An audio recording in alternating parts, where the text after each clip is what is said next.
Mistulang outing ang eksena sa gitna ng baha sa bahagi ng Bangbang Road, Lakbangan sa Barangay San Miguel, San Simon, Pampanga.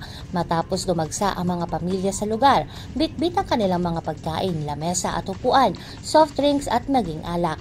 Viral ang drone video na in-upload ng content creator na si Drone Shot Puno sa Facebook na nakakuha ng 4.7 million views, higit 68,000 reactions at higit 2,000 comments. Sa nasabing video, makikita ang dating kalsadang binaha ay biglang naging tila mini resort.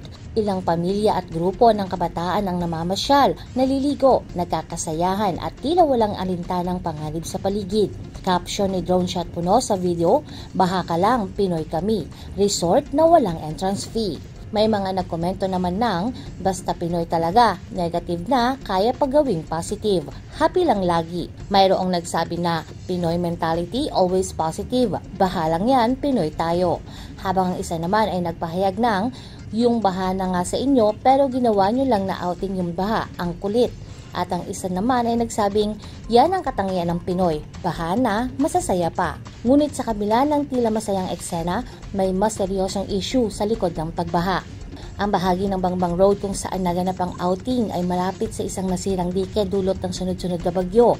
Isa sa mga istrukturang hindi nakapigil sa pag-aapaw ng tubig mula sa Pampanga River at mga kalapit na kanal.